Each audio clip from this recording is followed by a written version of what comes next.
Programa del día de hoy. Muchas gracias por la grabación.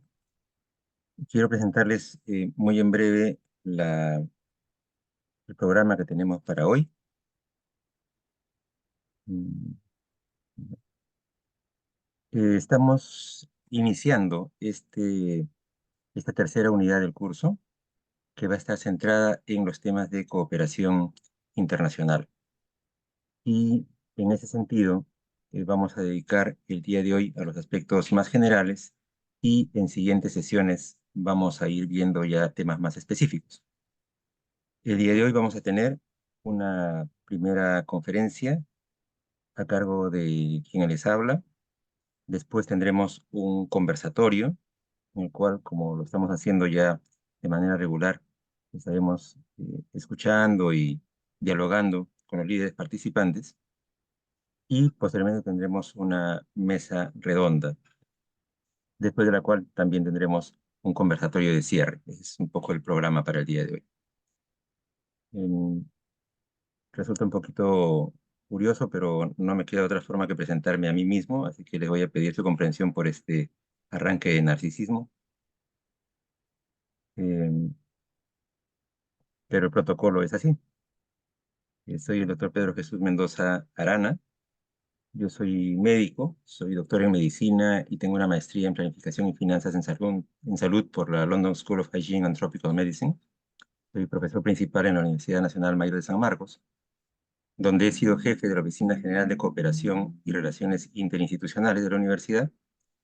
Y, digamos, en mi vida profesional he sido en diversos momentos formulador, en otros momentos ejecutor, y en otros momentos evaluador de proyectos de cooperación internacional de diferentes fuentes, desde ONGs, pequeñas, medianas y más grandes, y en la parte de cooperación internacional oficial por USAID, GTZ, JICA, el Banco Mundial y el Banco Interamericano de Desarrollo. Así que es un poquito esas reflexiones las que quiero compartir con ustedes el día de hoy. Y en virtud de eso, entonces, permítame compartir mi presentación.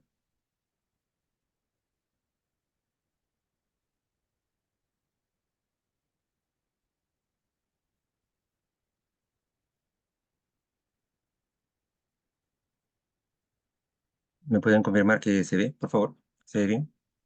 Confirmado, doctor. Muchas gracias. Ahora, la segunda confirmación importante es que avanza. ¿Avanza? Correcto. Y Gracias, avanza. porque ya me ha pasado que uno está entusiasmado con el diálogo y la presentación se quedó en la lámina uno. Bueno, eh, hay mucha investigación y publicaciones, no toda la que quisiéramos, pero hay, en relación a los aspectos internacionales de la atención en salud y de educación médica.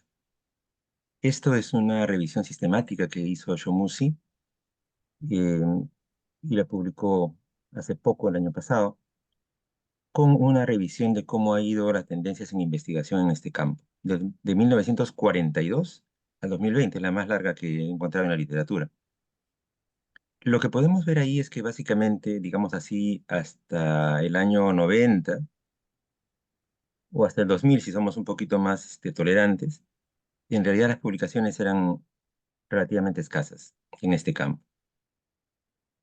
Em, y si buscamos como palabra clave de la publicación, específicamente la palabra cooperación internacional, eso hacía más o menos el 4%, porque esta curva tiene que ver con todos los artículos, como todas las revisiones bibliométricas, eh, contienen un conjunto de publicaciones, entonces era sobre aspectos internacionales de educación médica. Entonces ya cuando lo afinamos, como les digo, va entre 3,5 a 4% de este volumen, pero asumiremos que la curva era parecida, quizá más chiquita, en cuanto a número de artículos, pero entonces hasta el año 2000 eh, o 90 era realmente poco, y del 2000 para acá se dispara, ¿no? Especialmente en el periodo 2000-2010. Cuando se hace una curva de calor, un gráfico de calor, con las palabras clave de los artículos publicados, como podemos ver, antes de los 90 o de los 2000, las palabras clave tenían que ver sobre todo, cierto, con cooperación internacional, pero había una preocupación fuerte por todo el tema de emigración e inmigración. Era la época en la cual se discutía mucho todo el tema de la fuga de talentos, del brain drain, que algunos también han convertido, girando la palabra, en brain gain, porque dicen que, claro, lo que es fuga de talentos para unos lugares se convierte en ganancia de talentos en otros lugares. Pero en todo caso, este tema de la emigración e inmigración era un punto muy importante como palabra clave en los artículos sobre el tema publicados antes del año 2000. En el periodo 2000-2004, más bien pierde peso y se perfila con más claridad, como ustedes pueden ver acá, el tema de cooperación internacional y como palabra clave, educación médica. Quizá por ahí surgiendo con meridiana claridad, como pueden ver allí ustedes, atención a las áreas médicamente subatendidas. En el quinquenio siguiente, 2005-2009, domina claramente cooperación internacional. Luego, en el quinquenio siguiente, de 2010 a 2014, este periodo de la curva rápidamente ascendente, domina más bien la preocupación en sí misma por educación médica, especialmente en países en desarrollo. Y si vemos el periodo siguiente, 2015-2019, nuevamente recupera su presencia cooperación internacional, pero cuando vemos el mapa integrado de toda la curva, ciertamente educación médica domina debido a esta presencia tan importante en el periodo 2010-2014. Entonces, una primera reflexión es cómo efectivamente sobre ese material, sobre ese tema, tenemos material que revisar. Repito, es 4% más o menos de la producción total, que tampoco es que sea mucha, comparada, digamos, no sé, pues con neurocirugía u otras áreas interesantes de nuestra carrera, pero tiene un espacio, tiene un lugar, tiene una producción ya establecida. Ahora, cuando uno ve los patrones de cooperación de los artículos que tienen que ver con cooperación, el núcleo más fuerte, sin ninguna duda, es Estados Unidos, ¿no? Es el país que más trabaja, más produce intelectualmente sobre el tema, seguido, en un segundo lugar, por el polo europeo liderado por Reino Unido. Y luego tienen acá todos los demás países en su gráfico de asociaciones. Si vemos dónde estamos los latinoamericanos en este gráfico, para ahorrarles un poco la búsqueda, en la parte inferior derecha tenemos a Brasil. Lo interesante es que cuando se ve la producción brasileña vinculada con cooperación, es una cooperación producida en coautoría entre autores brasileños y autores canadienses, holandeses, británicos.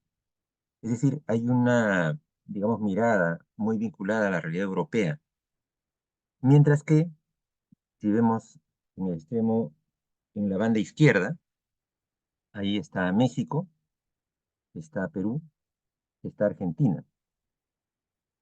Y los tres vinculados esencialmente con Estados Unidos, lo cual también nos transmite como mensaje que, para empezar, existe esa cooperación expresada ya en este caso en artículos colaborativos entre pares, entre colegas, pero con esa, digamos, tendencia de, en algunos países, su referente internacional, digamos así, ser Estados Unidos, y en otro caso, que es el ejemplo brasileño, que más bien en vinculación con el mundo europeo.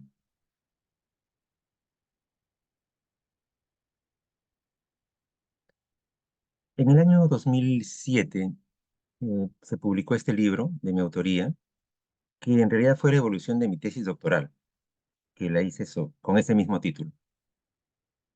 Y yo recogía data previa, por lo tanto, digamos, de la parte previa al año 2000, que era toda esta parte que en la curva inicial de publicaciones vimos que era en donde todavía como que no despegaba la investigación en este campo.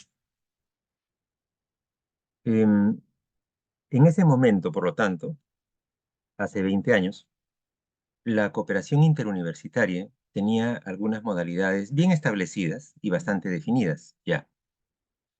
Usábamos como herramientas esencialmente el intercambio de profesores, pues, la movilidad docente siempre ha sido uno de los estandartes de la cooperación interuniversitaria, y también la movilidad estudiantil, ya sea a través de becas o de programas, de convenios que específicamente amparaban y promovían la cooperación o el intercambio estudiantil por cursos, a veces por semestres.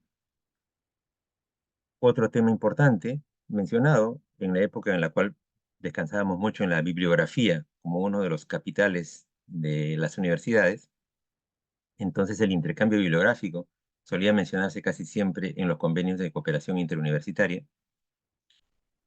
y el desarrollo de proyectos colaborativos, ya sea proyectos de desarrollo social o proyectos de fortalecimiento universitario o proyectos de investigación colaborativa.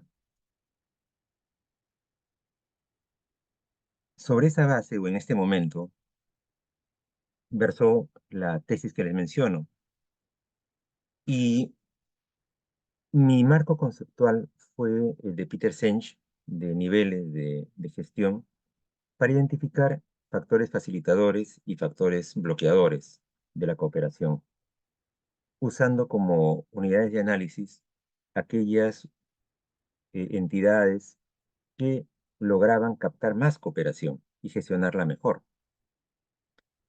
Y lo que en ese momento ya estaba claro y fue documentado en todo caso en este libro, era que habían básicamente cuatro factores facilitadores de la cooperación internacional.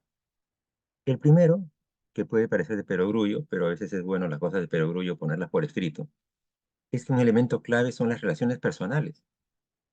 Las relaciones de cooperación internacional, si bien es cierto, tienen un marco institucional, entidades signatarias, formalidades, pero a efectos de su dinámica, descansan de manera muy importante en confianza interpersonal, en personas que conocen a otras personas.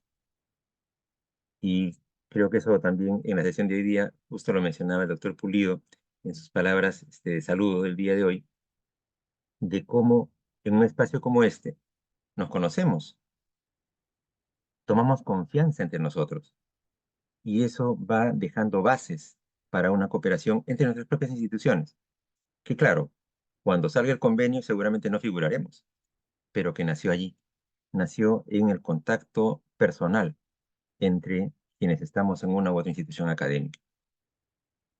Otro elemento importante que motoriza la cooperación internacional es la dedicación de los profesores. Cuando hemos hecho estudios que comparan, o mejor dicho, en el estudio cuando se compara, em, aquellas universidades o facultades que tienen un faculty de mayor dedicación, eso se correlaciona con que logren captar más cooperación. Las universidades o facultades que más bien tienden a funcionar con equipos docentes de tiempo parcial, generalmente les cuesta mucho más engarzarse con la cooperación. Una de las explicaciones es que para poder captar cooperación se requiere dedicación. Es decir, no es que la generación, la formulación de proyectos, etcétera, sea una especie de tema casual. Tampoco es que lo hagan los docentes de tiempo parcial. Lo pueden hacer, pero generalmente los colegas de tiempo parcial están más dedicados a dictar sus clases, y entonces no tienen mucho espacio en su propia dedicación personal a la institución para poder gestionar, buscar y captar recursos. Un docente incluso me lo decía de esta manera en las entrevistas, porque esta investigación fue en parte de revisión de data y en parte de entrevistas. Me decía, lo que pasa es que cuando el profesor depende para sus ingresos de lo que logra gestionar en la universidad, se vuelve muy activo buscando. Y busca grants, empieza a ingeniarse. Mientras que el colega que está a tiempo parcial con nosotros está a tiempo parcial en varios lugares. Por lo tanto, digamos, no le pone ese mismo empeño a poder identificar formas de cooperación que después se expresen en vinculación institucional. Otro elemento que también facilita la cooperación es el aprovechamiento de ventajas comparativas de país. Por poner un par de ejemplos, los países que tienen Amazonía, entonces estructuran proyectos, ya sea de investigación o cursos de enfermedades o de patologías propias de de los países en los cuales están. Entonces, es una estrategia inteligente, digamos así, que cada facultad, de acuerdo a su país o a la región geográfica específica en la cual está, identifique qué valor agregado le genera, qué diferenciación, como lo diría Porter, en qué se puede diferenciar basado en esas ventajas del país que pueda después proyectar y convertir en proyectos de cooperación. Y finalmente, el tema de las competencias individuales e institucionales. ¿A qué me refiero? Bueno, para gestionar cooperación hay que dedicarse a ese punto particular.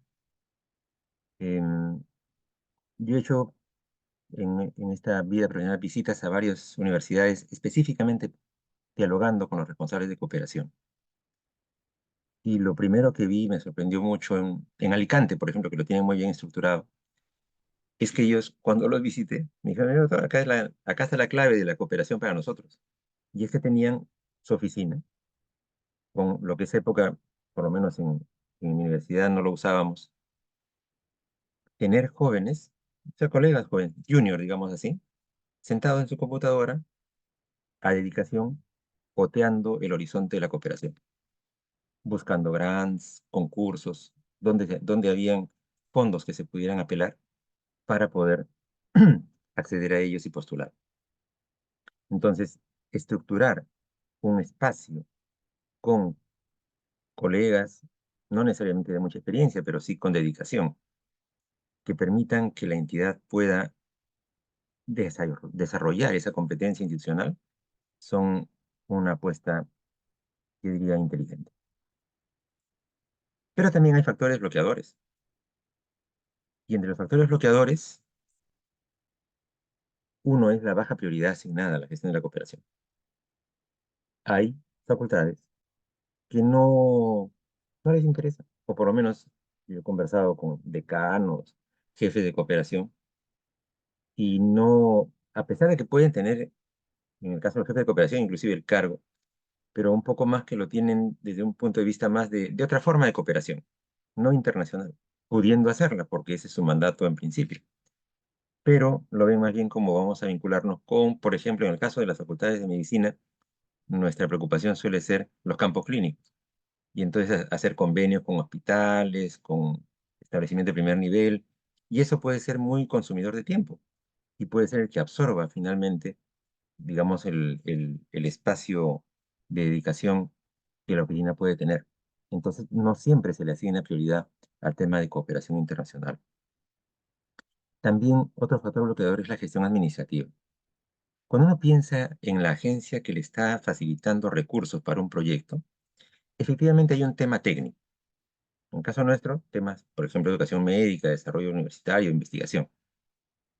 Pero hay un elemento administrativo. Finalmente, la entidad que nos está apoyando con los recursos tiene un calendario administrativo que cumplir, a su vez, con su propia fuente de recursos. Las entidades europeas, por ejemplo, tienen como parte de sus propios proyectos gubernamentales porcentajes de apoyo a las entidades que apoyan a otros países. Es parte ya de su política nacional de cooperación internacional. Y por lo tanto, la entidad que nos está apoyando probablemente tiene a su vez que rendir cuentas de esos recursos a otra entidad mayor. Y por lo tanto, no se pueden jugar con plazos, con documentación, etcétera, que está puesta en el MOU, o convenio o carta de entendimiento. Y muchas veces, lamentablemente, los países latinoamericanos solemos tomar el tiempo de manera más tolerante. Y a la larga eso nos juega en contra. Porque entonces, si no les responde, puede estar nuestro proyecto perfecto en la parte técnica, docente o de investigación, pero fallar por el soporte administrativo que no le hemos brindado. Y entonces generamos una mala imagen con la entidad cooperante. Y entonces nuestro proyecto, claro, termina y ahí termina. Ya no hay la idea de qué es lo que uno abriga siempre como proyección, de irlo renovando o ampliando con otros proyectos posteriores. Y en esa lógica, entonces, esto se refuerza cuando hay una cultura organizacional burocrática, en la cual los propios ya elementos internos de nuestra facultad o de nuestra universidad no nos apoyan o no apoyan al gestor de la cooperación para poder cumplir con estos deberes externos. Dicen, no, ¿sabes qué? Esto sí, tú lo necesitas pronto, pero fíjate que aquí en la universidad tenemos este procedimiento, hay que recoger las firmas aquí, allá y más allá, hay vacación, feriado, lo que sea, lo lamentamos mucho. Entonces, cuando se antepone ese tipo de limitaciones a poder lograr el objetivo, esa es la cultura burocrática, entonces eso juega en contra. Y finalmente, aunque pueda parecer increíble, pero en mi investigación salió, existe o existía en todo caso al 2020, para no, perdón, al 2000, para no hablar sin un fundamento en este momento, en muchos casos una percepción de coto de casa.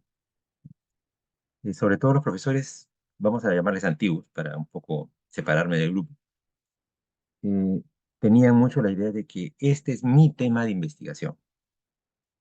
Y si yo no participo en el proyecto, entonces esto no merece ningún apoyo, porque este es mi tema. Yo me dedico, qué sé yo, pues a biología andina. Entonces, si algo va a salir de biología andina de la universidad, tiene que pasar por mí. Y yo tengo que participar. Si no, ni siquiera lo apoyo, no le doy paso a mi laboratorio, esto no funciona.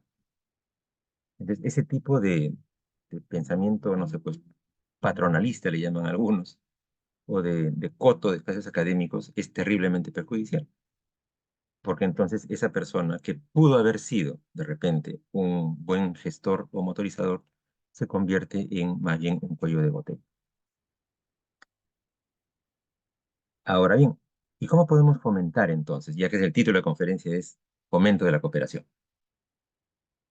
Yo creo que la idea es primero reforzar los factores facilitadores.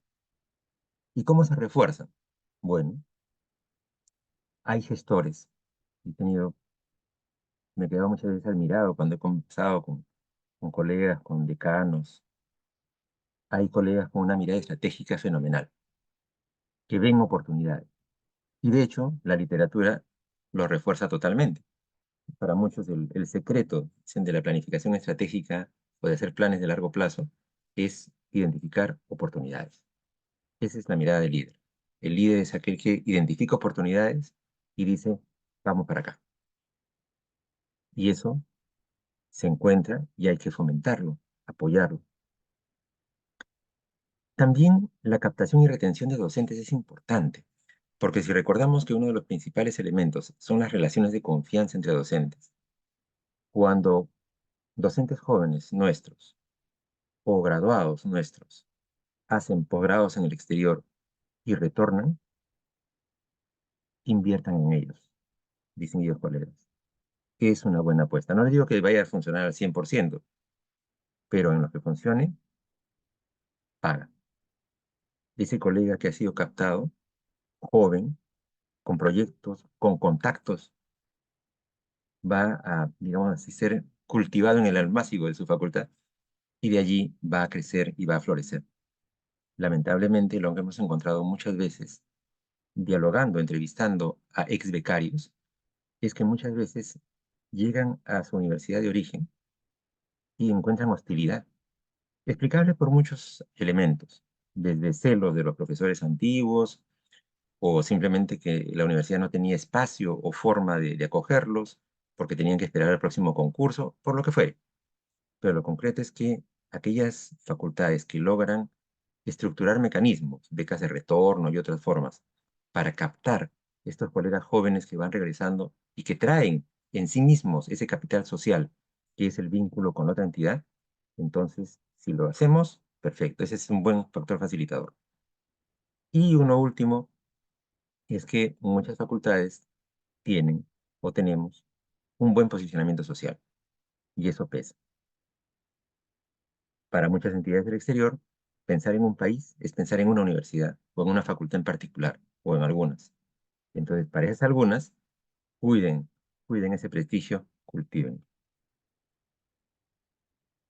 y tratar de ver cómo debilitamos o cómo luchamos contra los factores que yo les he llamado los reforzadores de los bloqueadores. Ya no los bloqueadores, sino aquellos que los refuerzan para mal.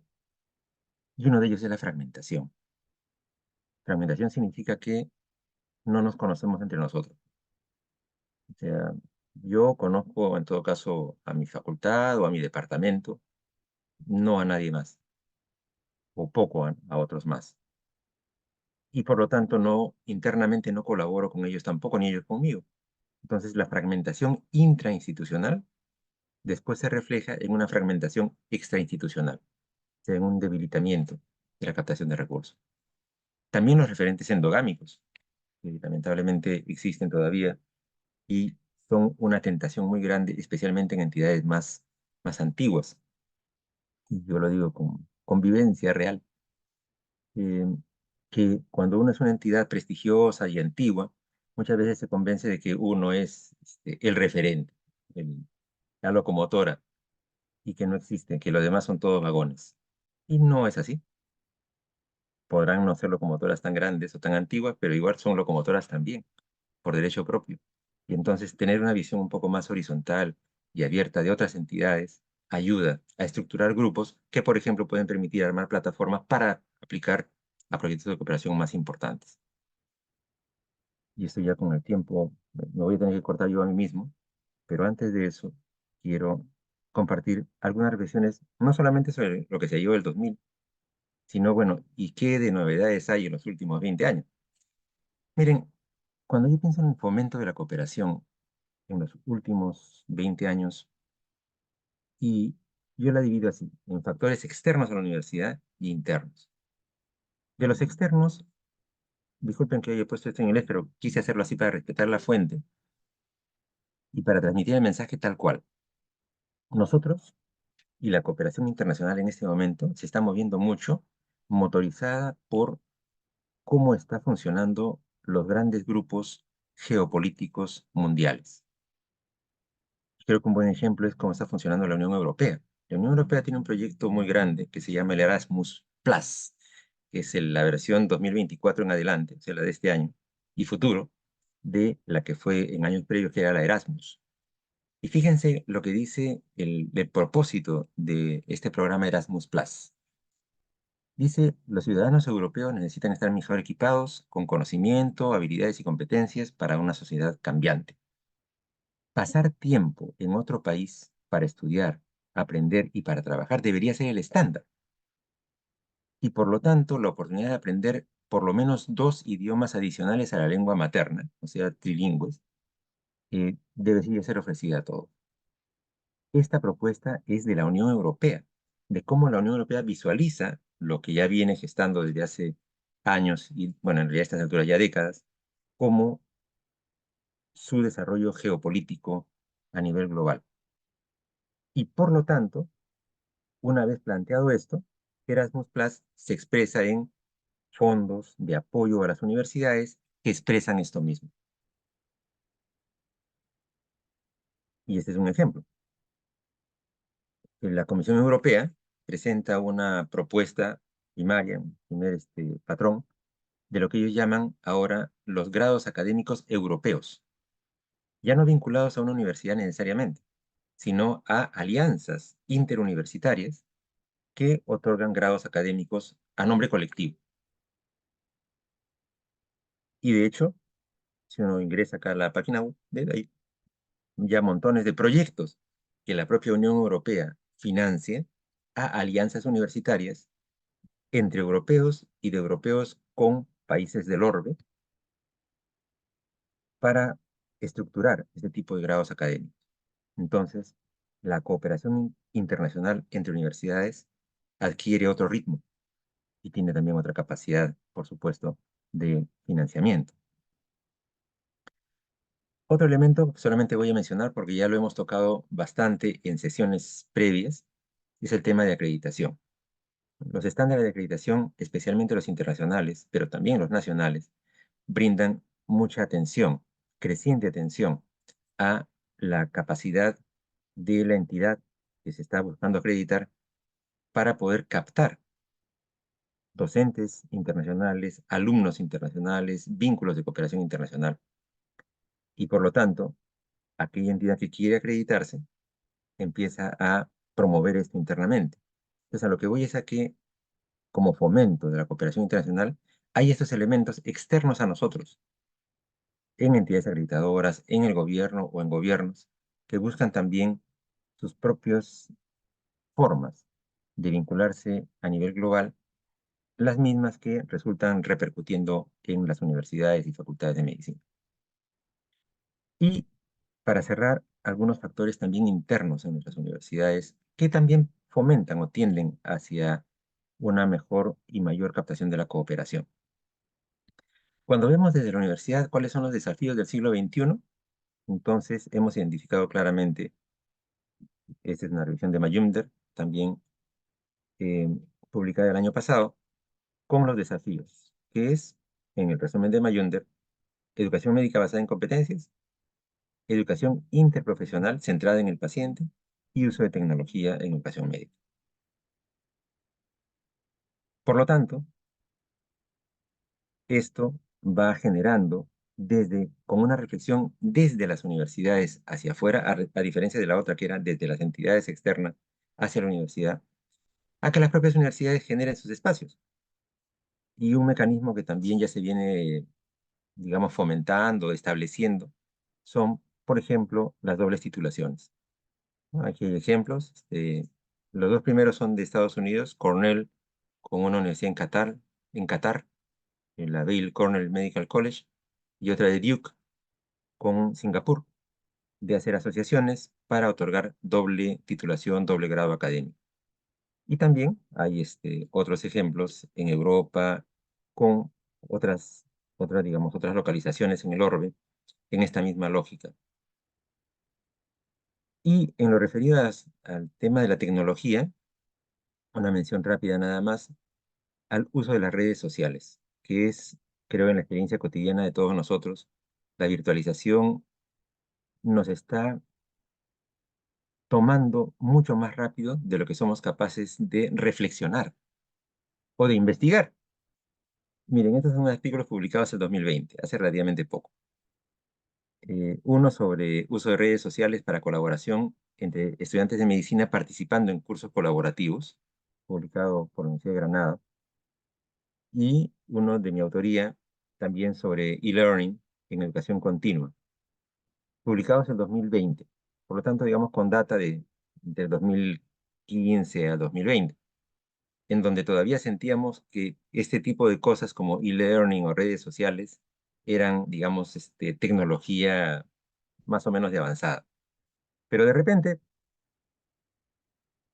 tenemos esta invitación que nos circuló en la red interna, Ramón Esperón, para esta conferencia de hace un par de días sobre inteligencia artificial. Y de hecho eso es importante, ¿por qué? Porque cuando pensamos en tecnología, ya no solamente aplicada a nuestro tema de cooperación o de colaboración interuniversitaria o de docencia de medicina, sino también a cómo las propias universidades y estos entes europeos y los entes gubernamentales van todos subiéndose a la ola de la salud digital, la educación digital, etcétera, a la mayor velocidad que pueden. Yendo a la Unión Europea, tienen este proyecto del EIT, de crear, dicen, innovación en las escuelas de medicina, con, ellos le llaman los partenariados o colaboraciones de la siguiente generación, que es que basada en la tecnología y en la industria, en una relación con la industria. ¿Por qué? Porque la industria en medicina, hasta hace un par de décadas, la veíamos siempre como la industria farmacéutica, pero eso ya no es así. La industria en salud en la actualidad, en desarrollo efervescente, es, como ven acá, en este momento, las plataformas médicas basadas en tecnología, y en la próxima década, la basada en robótica, inteligencia artificial, realidad aumentada.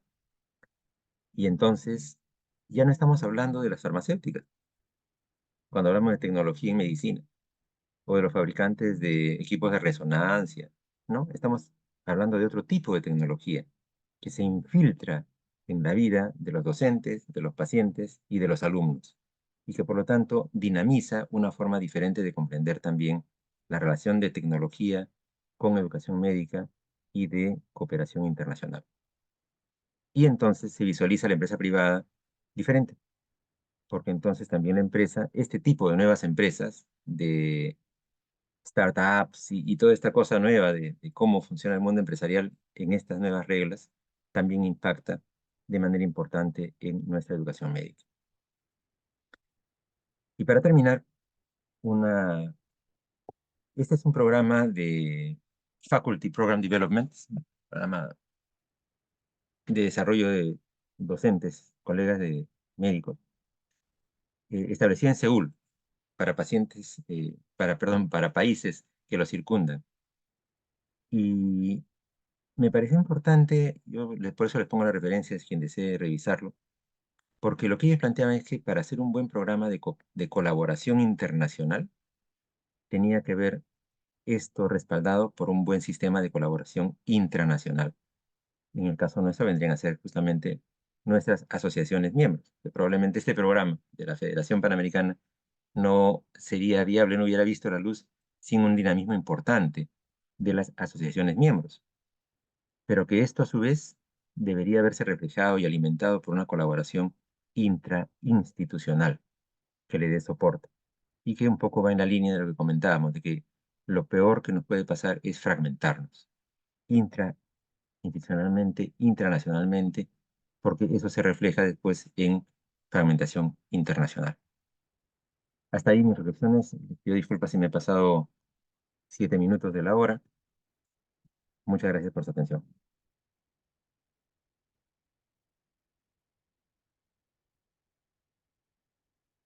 Y más bien quedo ahora a disposición por si hubieran reflexiones específicas antes de pasar a la sección de conversatorio.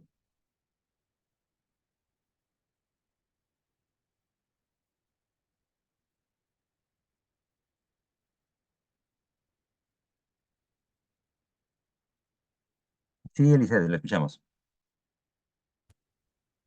Buenos días, ¿cómo están todos? Espero que muy bien. Un placer desde República Dominicana, como siempre, cada sábado.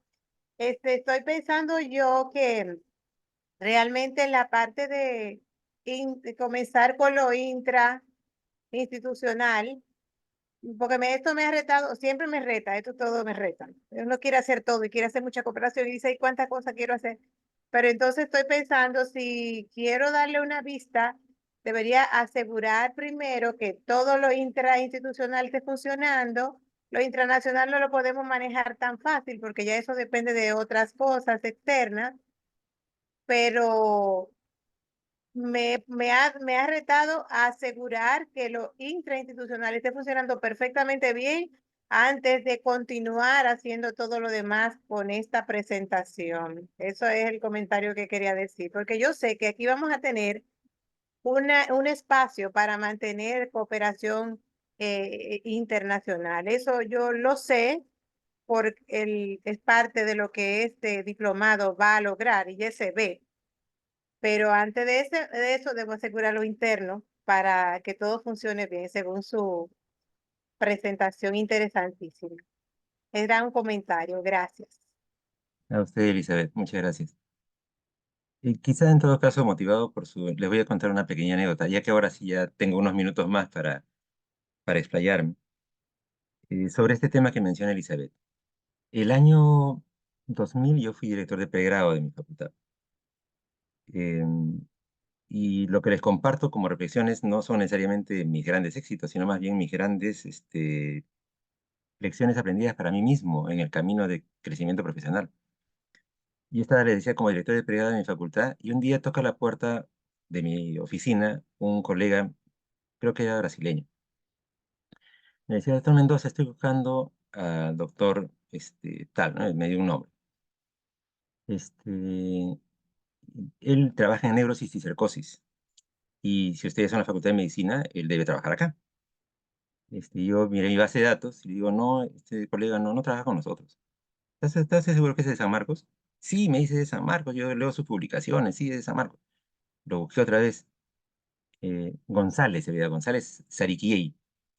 Digo, no, el doctor González Sariquiey no trabaja acá, le digo, lo lamento. Quizá en Cayetano, que es otra universidad prestigiosa en el Perú y que quizá trabaje allá y usted se ha confundido. Ah, bueno, muchas gracias y se fue, ¿no? Después ya con más calma digo, ¿quién será este señor doctor González? Y me pongo arriba, y él era también de de la universidad, solamente que no era de medicina humana, sino de medicina veterinaria. Y después lo conocí bien porque fue decano de su facultad y nos hicimos amigos y todo. Pero lo que voy es a que yo, en ese momento, ya con buenos años en la universidad, pero siempre metido en mi facultad. Y no era consciente o no conocía docentes que investigaban bien en salud, solamente que en otras facultades, en medicina veterinaria, en biología, en ciencias sociales, en economía.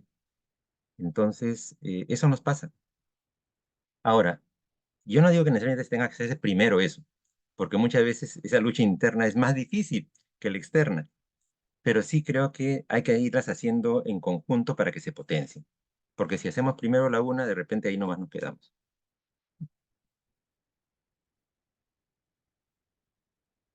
Gracias, Elizabeth, por la reflexión. ¿Algún otro comentario o experiencia para compartir?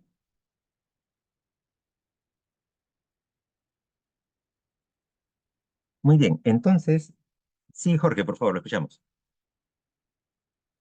Doctor, ¿cómo está? Qué gusto saludarlo. Buenos días. Una disculpa que voy a mantener mi cámara cerrada que voy saliendo del hospital. Pero bueno, encantado de la charla, doctor. Comentario y pregunta para conocer un poquito su experiencia. Acá como decano, acá en la Escuela de Medicina de Universidad de Monterrey, empezamos el año pasado un programa precisamente buscando la colaboración internacional e iniciamos un programa con dos iniciativas. Uno es el proyecto COIL, que le llamamos, donde pues la intención ha sido mantener una colaboración internacional a través de la práctica docente con profesores de otros países o de otras universidades que se integran a las asignaturas y colaboran con nuestros docentes para lograr los objetivos de aprendizaje. Entonces, básicamente es colaborar entre docentes, pero de una manera externa, ¿no? Y la otra ha sido un programa que se llama el Global Community Professor, donde incentivamos la participación de profesores, ya sea de otras universidades igual o extranjeros, a través de diversos, voy a repetir la palabra, incentivos para que vengan a la universidad y desarrollemos proyectos conjuntos en temas de investigación, docencia, desarrollo curricular y demás. Sin duda estamos en pañales en el proceso porque llevamos apenas un par de años tratando de obtener la experiencia en este sentido. Traemos ya algunas actividades realizadas y este año que cierra o este periodo que va a cerrar, traemos el objetivo, muy ambicioso tal vez, de lograr que 8 de nuestras asignaturas se vuelvan COIL y que otra más tenga un Global Community Professor. Entonces, sin duda, digo, esto nos va a generar experiencia, pero en lo que ustedes han hecho, doctor, en su trabajo también, en su libro, ¿cómo llevan toda esta experiencia, doctor, a retroalimentar al currículum y rediseñar un currículum basado en estas experiencias para hacerlo desde su esencia, pues ya con esa colaboración eh, integrada completamente a las asignaturas o al objetivo de aprendizaje incluso de los estudiantes? Muchas gracias, doctor Jorge, por su comentario. Bueno, lo felicito por la experiencia de estos cursos con faculty, digamos, internacional, que creo que, por supuesto, que van a ser muy importantes y muy valiosos para sus alumnos y para sus colegas que participan en el curso también. Em, la pregunta de cómo integrar ese tipo de experiencia ya al diseño o a la formalización curricular, em, yo le sugeriría, o mi reflexión sería la siguiente. Mm, yo creo que muchas veces, no digo que sea el caso de Monterrey, pero muchas veces de las que yo he estado cercano a procesos de revisión curricular, estos procesos suelen ser sumamente cerrados, en el sentido en que no es fácil participar. Y es comprensible, porque para la facultad que los está llevando a cabo, son momentos de decisión, en los cuales se juegan, entre otros, muchos de los recursos más valiosos de la facultad, que es el tiempo que se le asigna a cada curso o asignatura. Y eso para efectos ya de los colegas participantes, cada uno de los cuales considera, por supuesto, que su asignatura es fundamental para el desarrollo de los alumnos y el perfil profesional, entonces se convierten en espacios de mucho celo, de mucha tensión, en los cuales uno tiene que luchar ya como gestor, como decano, para poder conciliar el interés externo, o sea, lograr un direccionamiento de la facultad con todas estas tensiones internas que tenemos que manejar. Un poco como decía también Elizabeth, muchas veces esta lucha interna es a veces más difícil que la lucha externa. Pero justamente por eso, experiencias muy buenas que he tenido han sido involucrando a externos en el proceso de revisión curricular. Y esos externos pueden ser, quizás los más fácilmente recibidos son los graduados, porque los sentimos todavía como que un poquito nuestros, y entonces se les recibe, se les escucha, y con bastante atención, porque suelen ser muy críticos, y decir, no, yo estudié acá, pero fíjense que no me enseñaron tal cosa, no esto otro, ya, eso un poco es mejor recibido. Pero así como involucramos externos a nuestros exalumnos, también podemos involucrar externos a, por ejemplo, estos colegas, que no solamente sean invitados a dictar la clase, sino que cuando se haga la revisión curricular, ellos puedan ser miembros natos y plenos del seminario, taller o como se esté haciendo la revisión. Porque su aporte no solamente es la clase que dictaron, su aporte es traer una mentalidad diferente de cómo se vive la docencia médica. Y por lo tanto, en la medida en que ellos sean miembros plenos, con voz y voto, digo, miembros plenos en el proceso, eso puede ser un poquito desafiante, pero yo le aseguro que va a ser muy valioso. Yo he tenido experiencias también involucrando representantes de pacientes, por ejemplo, que es otro desafío, que muchas veces uno no quiere acceder porque dice, no, pero ¿qué van a decir si ellos no saben nada de educación médica? ¿Cómo que no, si ellos son aquellos que van a ser atendidos por nuestros egresados? Algo tienen que decir. Y sí, cuando uno los incorpora, efectivamente tienen aportes muy valiosos. No digo tampoco que sea palabra santa y que lo que ellos digan se vaya a hacer, como no se hace lo que todo profesor dice, ¿no? Pero sí tiene voz, plantea sus propuestas y puede ser muy enriquecedor. El doctor Pulido, por favor, lo escuchamos. Muchas gracias, doctor Mendoza. No, muy buena su profundización cuando profundiza todos estos temas.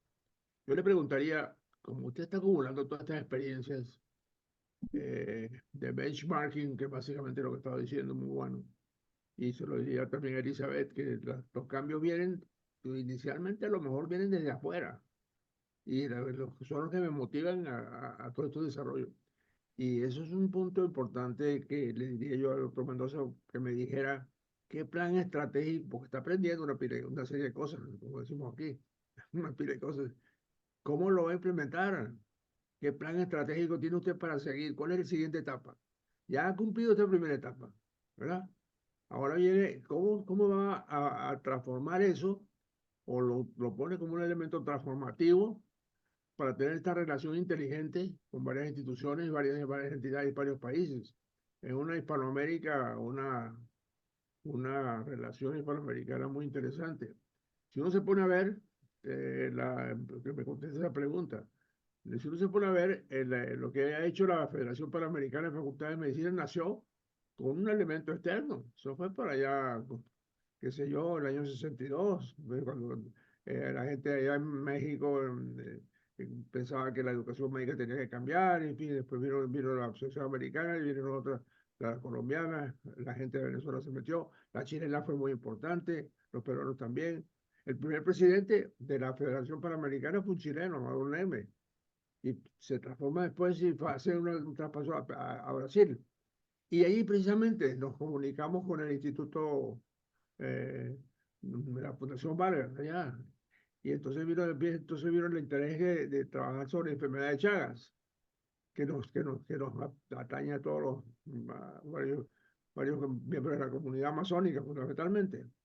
Ujú. Entonces, creo que este es un proceso, un desarrollo institucional que conviene ver que, que se repite, que se modula de acuerdo a cada necesidad de cada país y de cada localidad, pero que tiene un fondo común, que es lo que usted mencionaba. Es el liderazgo que se basa en querer hacer las cosas y tener una idea muy clara de lo que se quiere y del cómo hacerlo. No totalmente, sino lo va uno aprendiendo en el camino. Entonces, como usted tiene este camino muy interesante, dígame cómo lo va a seguir. Esa es la pregunta. Muchas gracias, don Pablo. Bueno, sí, yo quisiera un poco seguir el hilo de su reflexión más bien acerca de qué pistas veo para continuar con este tema del fomento a la cooperación, tanto propia y en esa experiencia, qué otras facultades se pueden beneficiar de estas reflexiones.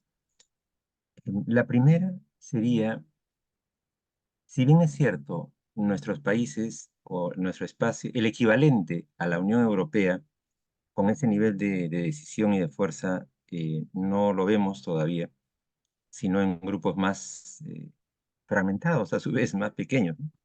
Pero por lo menos ya están. Hay algunos, ¿no es cierto? En Mercosur, Comunidad Andina, etcétera. Entonces, yo creo que hay que vincularnos con ellos. Nosotros hemos tenido en lo personal ya buenas experiencias incorporándonos en mesas bilaterales que se manejan en la Cancillería. O sea, cada país, su Cancillería es la que maneja finalmente este tema de las vinculaciones con los demás países. Entonces, encontrar la vinculación con la Cancillería o con el área de la Cancillería que esté manejando temas diversos, como por ejemplo, nosotros tenemos en el país mesas de negociación bilaterales, generalmente en fronteras, ¿no? Perú, Ecuador, Perú, Chile. Entonces, en estas mesas bilaterales, uno puede participar, vincularse y alentar y por lo tanto engranar con iniciativas de ese tipo también, de cooperación bilateral gobierno a gobierno.